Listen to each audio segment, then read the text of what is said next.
My First Bible presents Joseph, the Governor of Egypt. Si Joseph ang namahala sa buong Ehipto. 30 taong gulang siya nang magsimulang maglingkod bilang gobernador ng bansa. Siya ay isang napakahalagang tao. Sa mga sumunod na taon, naganap ang mga pangyayari ayon mismo sa inihula ni Joseph. May 7 taong magandang ani. Sa panahong ito, pinuno ni Joseph ang mga bodega. Nagtayo siya ng mga bagong bodega at pinuno rin ang mga ito bilang paghahanda sa mga darating na taon. Nang matapos ang 7 taong kasaganaan, nagsimula ang 7 taong taggutom at kumalat sa lahat ng bansa. Dumating ang mga tao mula sa iba't ibang lugar upang humingi ng pagkain. Inutusan ng paraon ang mga tao na pumunta kay Joseph at gawin ang anumang sabihin niya sa kanila.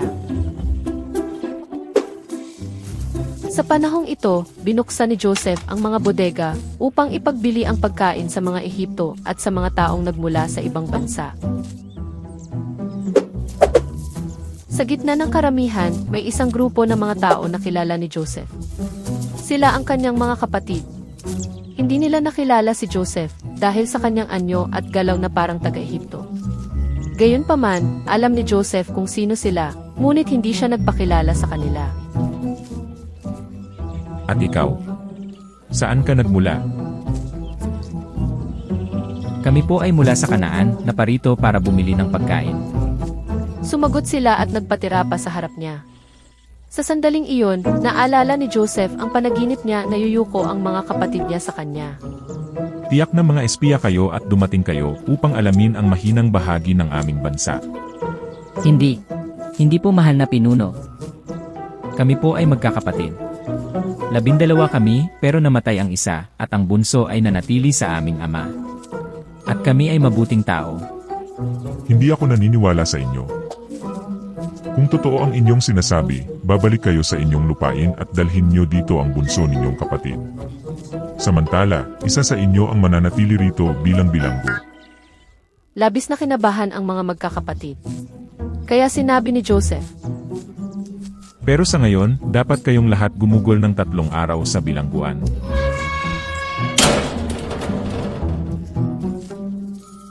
Ito na ata ang magiging parusa sa ginawa natin sa ating kapatid.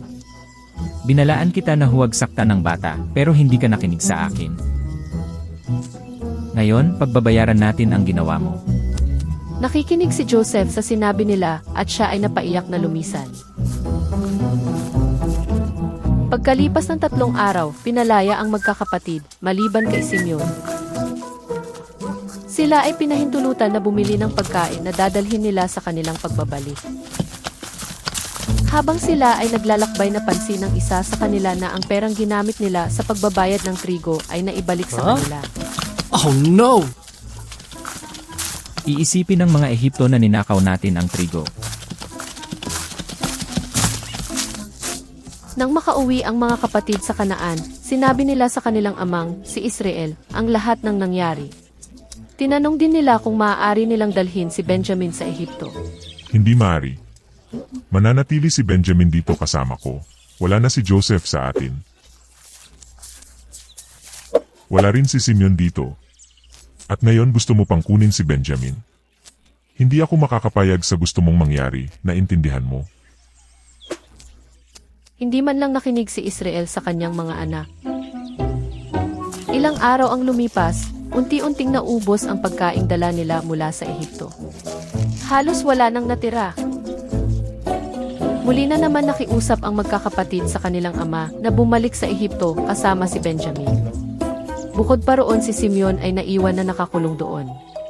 Pero patuloy na tumanggi si Israel. Pagkatapos ay lakas loob na nagsalita si Judah, ang kapatid na nagbenta kay Joseph sa pagkaalipin.